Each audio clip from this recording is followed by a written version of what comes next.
if I brought in a tool that um, allowed me to contact 200 people with a click of a button, is that efficient? Because as a sourcer, that would be my day job responsibility. Perhaps yes, but is it effective? And what I mean by that is, if you blasted 200 people and the messaging was not personalized, and folks kind of dismiss your message because they know it's just an automated thing, then it's not effective in terms of generating the return of people responding to you or like converting into candidates.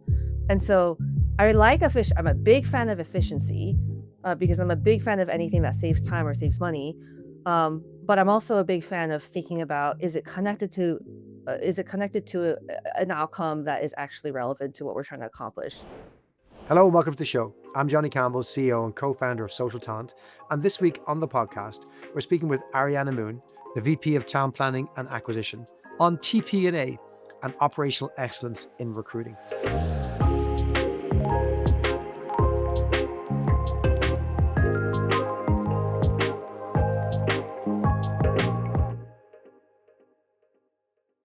Ariana, you're very welcome to the show. It's great to have you here. I wonder, could you give our audience a little introduction to yourself? Of course. Very happy to be here. Thanks for having me on the show. As you mentioned, I lead the talent planning and acquisition team at Greenhouse, and I also sit on our senior leadership team. I've led talent initiatives, in multiple industries at this point, but I think I'm most proud of the work that I've done at Greenhouse. I'm actually coming up on my 10th anniversary in just about a month. Wow. And I've, over those 10 years have seen the company and have helped the company 10x globally, which has been so, so fun. I've also been involved in other ways. I've been the chair of our internal ERG, or employee resource group, around Asian Pacific Islanders. And I also serve on the customer advisory boards of some of our leading customers, which is also a really good time. A little bit about me outside of work. I am born and raised in New York. I've been told that New Yorkers will always make a point to tell you that. But right now, I am based very happily in Las Vegas, which is an extremely entertaining place to live, for lack of a better word. And on my free time, I really do love things like yoga and dancing, and the things that kind of like get me moving around, because we spend so much of our time sitting in front of screens. I 100% agree with that. I'm a runner, Ariana. People ask me, how far do you run? Do you race? It's like, I run to get out of the house. I run to get away from the desk. I Out run of to your be day. outdoors. And yeah, it's very funny my favorite thing to do in Vegas when I visit, I'm typically on a different time zone in my body. I get up at 4 in the morning and I run the strip. And I love the peace and quiet of the strip. And you take in all the lights and everything there, except there's nobody else around, and you can go up and down, although the staircases do kill me, up and down those different escalators. But yeah, one of my favorite things to do is run the strip in Las Vegas when there's absolutely nobody else around. It's fun. That's fantastic. Yeah, you should also check out Red Rock, which is only about 25 minutes away from the Strip. It's a beautiful, beautiful place to take a run as well. There's a lot of good trails there. All right, that's my promise the next time I'm over there. So Ariana, I want to start with your job title. You have an unusual job title. In case anyone missed it, you're the VP of Talent Planning and Acquisition, not the VP of Talent Acquisition. Um, Talk to me about that slightly unusual tweak to the job title and maybe its relationship to a similar role in finance. Yeah, um, so talent planning and acquisition is something that we created as kind of like a philosophical shift. Because when you think about a finance team or an FP&A team, which is a little bit more like commonly known, which stands for financial planning and analysis, this is really the team that's conducting a lot of that financial planning and analysis for the business, to make sure that we're on track to hit business goals, and the org has clarity on what that looks like. Um, and, you know, the talent planning and acquisition piece kind of came out of inspiration of that, partially because one of our closest partners are the FP&A teams when it comes to headcount alignment. But it was also like this philosophical play that on the people side, we should be doing the same thing. Because if people are truly the most important thing, at our company, which is what every CEO will ever say, regardless of whether they actually mean it or not, we should be very deliberate about how are we planning for having the right talent, enabling the right talent, growing the right talent, and that whole ecosystem. And so we shifted the title of our team to talent planning and acquisition to kind of match the financial side, TP&A, FP&A, so that we had this kind of counterbalance of putting as much emphasis and importance on how we think strategically about people planning. There's also, I think, an aspirational element to that too. Of course, like the core part of our job is going to be hiring. Is going to be, often we're going to be in situations where we have more hiring than we have capacity to do. And so, how do we kind of prioritize? How do we, expectations set properly?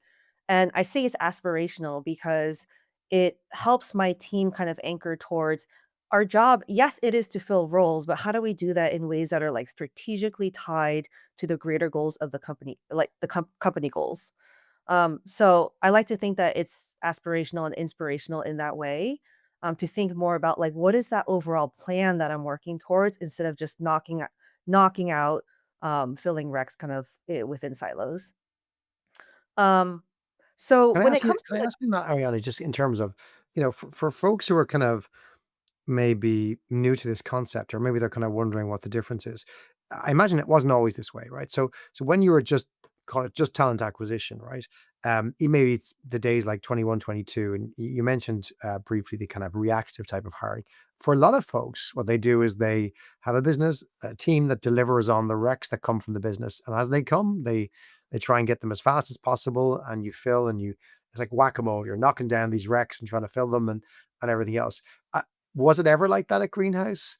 And, if it was, or even if it wasn't, for folks who work in that model where they're just downstream of recs coming at them, and then their whole delivery model is about just trying to get them out as fast as possible. Talk me through what the difference is. What are some of the fundamental differences, and how do you yeah. set up those differences? Yeah, that's a great question. I'm like, wow, where do I start with this one? Um, I think where I'll start with is the high level context that my experience as a tea leader over the past, like, let's say 5 years, um, has been that almost every year the job has looked different and the ask for the job has looked a little bit different. And so a lot of us went through this period in 2021, early 2022, where the theme was really hire at all costs as fast as possible. It was extremely competitive. There was a lot of money kind of being thrown around. Super competitive talent market, a lot of power with the employee, with the candidate, um, and a lot of competition because everyone was trying to hire all at the same time. And so the focus there and the business priority there was to hire quickly as fast as possible so that we can hit, really ambitious business goals. That is a very different experience of what a lot of us experienced very soon after, like in later 2022, 2023, maybe even throughout the last year, 2024, where it wasn't so much about speed anymore. And what I mean by that is I think that historically a lot of tea leaders are trained on moving fast because that's what we were historically rewarded for, right? Because we received a big list of roles and our goal was to like go get these people and find them as quickly as possible, usually as cheaply as possible too. Um, but in more uncertain like economic environments where you want to be a little bit more conservative, for example, with your business goals, then you got to think a little bit different about hiring because hiring is one of the most expensive things or costs that you can add to your business. And so what that looked like for us was that I worked super closely with our CFO, who I absolutely adore. And we actually implemented a little bit of intentional friction into business processes when it came to getting headcount approved. So, for example, hiring managers in the past used to be very used to, oh, like someone leaves the business, I have a backfill, I have a gap, I got to fill it as fast as possible with the same exact role. What our process kind of evolved into was, hold on a second, before we fill that role with exactly the same profile, do we want to think strategically about that budget and repurpose the role or even return it to the business so that we have a little bit more optionality on the cash front in the future? Like, should we hold off just to be smart if, we're a little bit in like an uncertain economic environment. So that conversation was happening across the entire org. Um, my job started to look very different too. So throughout the course of 2024, every 2 weeks, I would sit down with our entire executive team and we would go through open headcount, we would go through attrition, and we would agree on where do we want to prioritize backfilling in this moment in time, versus just like defaulting to backfilling everything with the same thing. And that was in service of pacing hiring in a way that we felt really good about, in pace with business goals and pace with kind of like uncertainty with this market. There was a lot of change in the US. There's a big election that kind of, can have downstream impacts on how people are thinking and feeling and behaving. And so we wanted to play it a little bit safer. And so that conversation was very much about pacing, hiring pacing versus like hire as fast as possible. And so I offer this example because going back to your question, I do think this goes back to the core of what great planning is, right? Planning always has to be connected to what is your business trying to accomplish? Um, and are you working in tandem? Is the TA org working in tandem with understanding what those business goals are? Um, you and I were chatting a little bit earlier about this, but I like to think of it very simply as, the thing that we're juggling at all times are three things. um, the balance between fast, cheap, and good. How fast does hiring need to be? How cheap do we want it to be? And what's the quality that we want it to be? Quality, and that quality is subjective. It can look different in different times. Um, and so again, like I mentioned, I do think that TA professionals were really trained on the fast part, and we do that super well. But if you just take a step back and look at your business context, then it's more about like the balance of those things and aligning that to the vision of your executive team. So I said a lot of things there. I'm going to pause for a sec to see if that answered your question, but that's a little insight into how we thought about it at Greenhouse. So I love that. I have a question. I have several questions for you, but let me start with your KPIs, because in a world where you're scaling like crazy, you mentioned 10xing over 10 years, and obviously the boom of 21, 22, and a lot of organizations, SaaS organizations like yourselves, were just hiring, hiring, hiring, right? The metrics there probably look more traditional in terms of time to hire, time to fill, maybe some quality metrics, etc. Do the metrics change when you're moving more towards a planning approach, when you're looking at considered hiring, not necessarily refilling all the backfills? Have you found you've had to adapt your metrics? Have you changed the way you measure them? Are the metrics that the business wants to hear about different to the ones that you would have perhaps used 3, 4 years ago? What thoughts do you have around that? Yeah, that's funny you bring that up because I was literally having a related thread about one particular metric with our CFO this morning. Um, and that one was around our backfill rate. So, again, like a lot of us are used to a world where someone leaves the business, you have a really stressed out hiring manager who wants a new hire yesterday, and like you're in a scramble to fill that gap. Um, what the backfill rate represents to us is um, when people leave a business and we have an opportunity to rethink the design of an org, how often are we filling it with the same role? And how often are we being strategic about taking a hard look at that budget and saying, actually, if I take these dollars and I put it in this part of the team and I repurpose it for this purpose, it actually helps us accelerate our goals better than just defaulting to this role that existed. Because the role that existed might have been a decision that was made like 1 year ago, 2 years ago, if the person was there for a long time, 5 years ago. And so just because there's a gap doesn't always mean you plug it in with the same exact thing. If you're being smart about using your resources, we call this dynamic resource planning at Greenhouse. And I really like that term because I think when people hear resource planning or people think about, finance coming into the room, they think it can be scary or it can feel like a blocker, like, oh, am I am I going to be prevented from accessing dollars that I need to do the thing I think I need to do?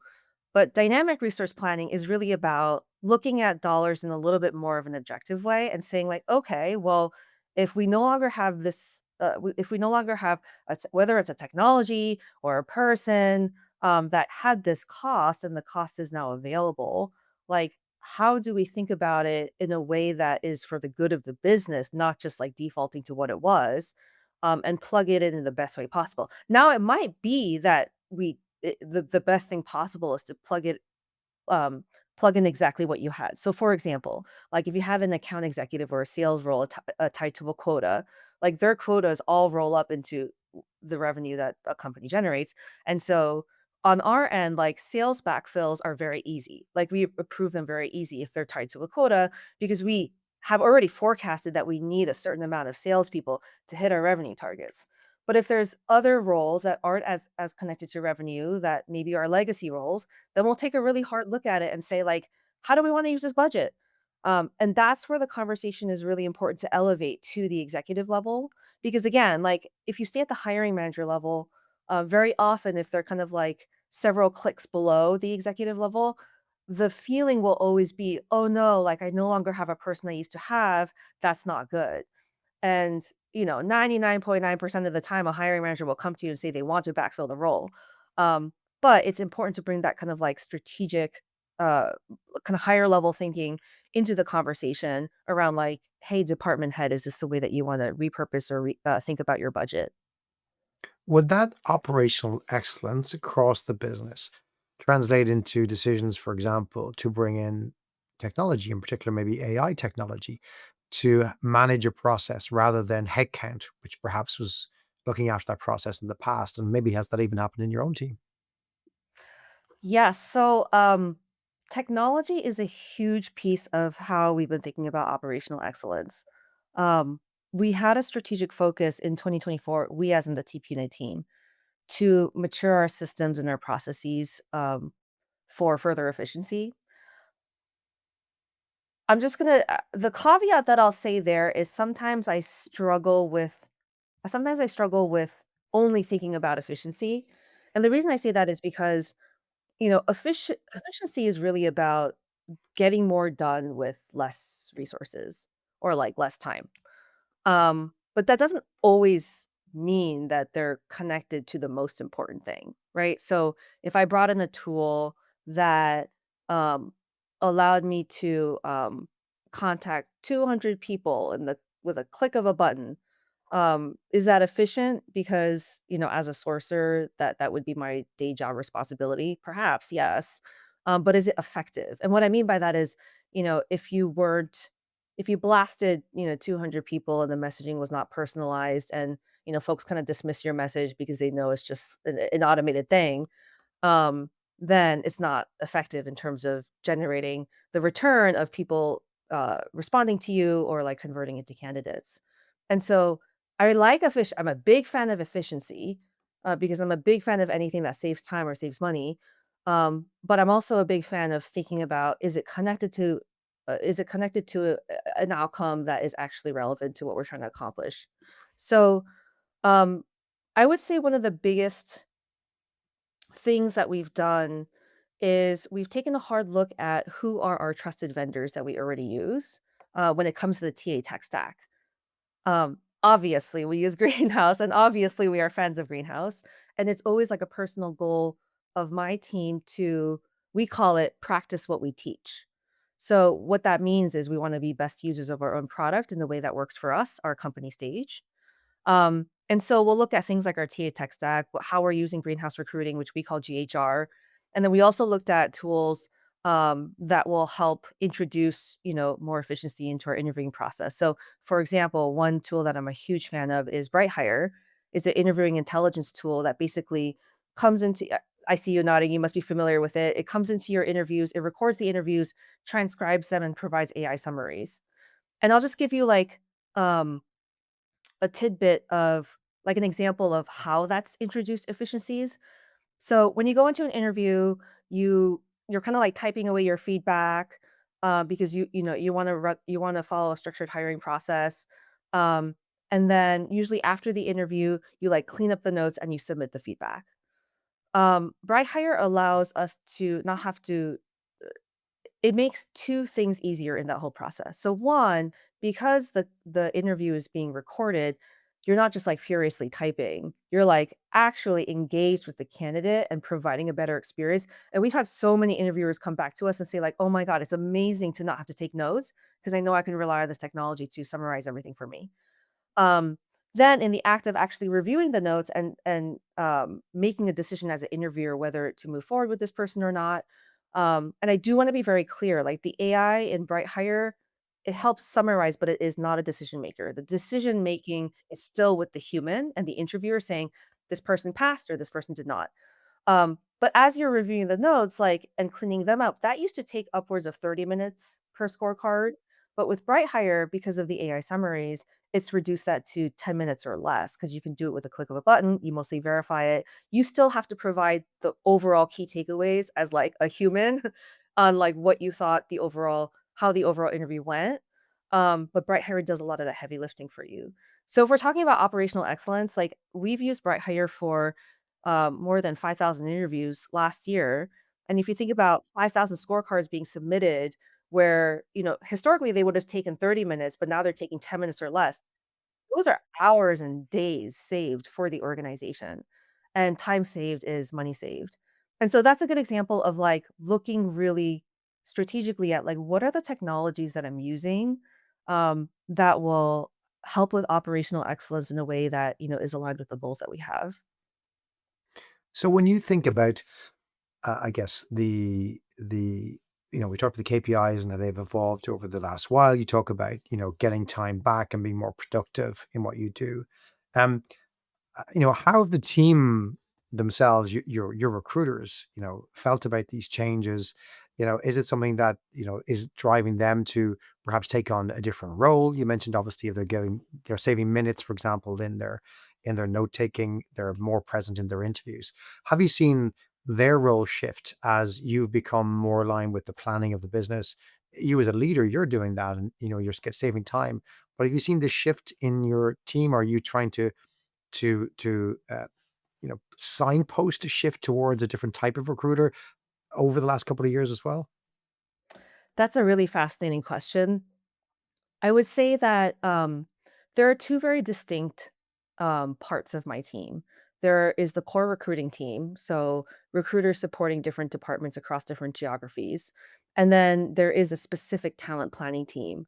And this is where recruiter enablement comes from. This is where tech stack management comes from. This is where forecasting and reporting comes from when it comes to like attrition and backfill rates and KPIs.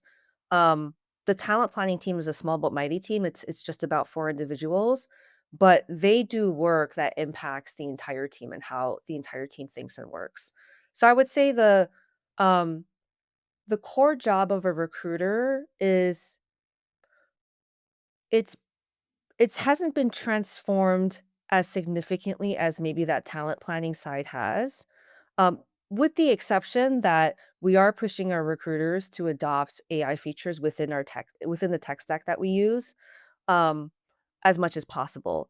And I wanna underscore that that's not easy, right? Because um I think for a lot of folks in TA, because it's such a funnel driven, metrics driven, repetition heavy role, or it can be, when you have technology taking off a lot of that heavy lifting and the more manual stuff, the more repetitive stuff off your plate, then if you don't have a mindset, like a growth mindset or a mindset of embracing change, it can be very challenging for recruiters to adopt new ways of working.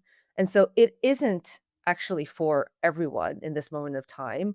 But I think the really good recruiters have always been strategic thinkers, not just folks that are plugging in and doing, running a process over and over again. And so, what I've been trying to coach my leaders on doing is targeting a little bit more and activating a little bit more of that strategic mindset around like, okay, well, if I have, Bright Hire taking off this much time off my plate, like what are ways that I can be a more strategic partner to the hiring manager that I'm working for? So, for example, if recruiters have some time freed up, we should do more talent mapping exercises. We should be coming back to hiring managers around like, hey, you're looking for this kind of role. here are some external benchmarks I found around like, average tenure of this role or certain profiles of this role or availability or competitiveness of finding the thing that you're looking for. And I think that's where like the true value comes from a recruiting partner when they're working together with a business leader. You mentioned obviously the unique advantage you have as being the TA team within a piece of software, a company that makes a piece of software that most of our industry, or a lot of our industry uses. Um, are there advantages there in terms of shaping the roadmap? Do you speak a lot with your product colleagues to give them insights on, hey, this is a problem we have that we don't maybe solve for as well as we should? And can we fix this? Or, is it the opposite that because you're the in-house TA team, it's the phrase "the cobbler's children." You get their Yeah. needs, you get service last because you're not the paying external customer. What does Yeah. that look like? Well, one of the top advantages is I don't have to pay for our own software. um, so I really love this topic, and if, with every person I've recruited to work on my team, um, if they're not jazzed about the opportunity to be in a company that is truly obsessed with great recruiting, and to be basically a customer of our own product. If that doesn't get you excited, then this is probably not the job for you because that is a big part of kind of our ethos as a team. Um, and I go back to the thing that I said earlier, which is we have this saying, we practice what we teach. Now, this is actually a core principle of our EVP, our employee value proposition, but it's like very personal to our team specifically because there is an expectation that we should be using our product really, really well. So that comes with a big responsibility as well. So, for example, our team rolled out a ton of upgrades, especially around AI in 2024. And there's like a really robust roadmap for 2025. And I did have this moment of like, wow, like the work of my team to adopt all those changes in real time and enable the recruiters to do that on top of all the hiring we have to do because it is that expectation at Greenhouse that we keep up with our product. That was a lot. And you know, everything that we build is not gonna work for us, right? Because if you think about Greenhouse as a company, like, we're not a 10,000 person company, and so we service a lot of customers that are of that size, but we as a team are not of that size, and so we're not gonna operate in that way, and so part of my job is to be very strategic about, like, there are aspects of our product that won't necessarily work the best for us, so how do I pick and choose, what out of the Greenhouse suite that, like, I really hone in on? A lot of what we focused on last year were a bunch of our AI functionalities to help us with top of funnel, to help us with screening anonymization, to help us with there's this concept called candid greenhouse verified that I can go. It would be another story to tell about, but basically positioning yourself in a differentiated way to the candidate market. And like each of those things was a hefty project to learn, to unfold the change management around and enable our recruiters around.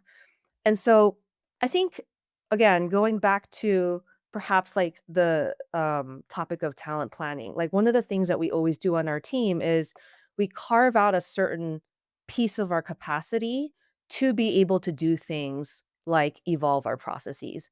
Because I think a lot of the times TA leaders will capacity plan only thinking about hires per recruiter. But for us, because there is this big expectation around like we should be hiring and delivering on those goals, but also evolving the way that we work. And that takes work. That takes time. So you have to carve out a specific chunk of your team's capacity to be able to do that too. I was recently presenting to our executive team at the start of this year all like, of course, hiring KPIs because that's the core of my function, but also a lot of the strategic projects that we led. We were rolling out Brett Hair across the company. We were adopting a lot of the new tools that Greenhouse is rolling out. We also came up with a candidate-facing AI policy that we embedded into all of our candidate communications. We up-leveled a lot of the ways that we worked with our HRIS. Um, we up-leveled the way that we think about global compliance on the recruiting side. And so these are a lot of other things that do not equal filling jobs, but they're just as important and they will probably help you fill the jobs faster. And so it's really important to like present that whole picture on all the things that you're doing as a team, not just, the heads that you're hiring for. Um, because they're very interconnected. Like if you do both well, then it kind of like feeds into each other. Um, and I think that was a good moment for the executive team to be like, wow, like, in addition to hitting hiring goals, like we were doing all these other things that were really, really great. And I think sometimes, TA leaders might miss out on the opportunity to do that. I have a final question for you, but it's a big question. Um, as called a customer zero in an organization that, as you say, cares so much about hiring, so passionate about hiring because it's your business, it's all your customers, and you deliver a product from that. Um, you've gotten to use processes that perhaps others aren't using yet, use functionality in a piece of software that perhaps others aren't getting to use yet. You're thinking ahead of these things.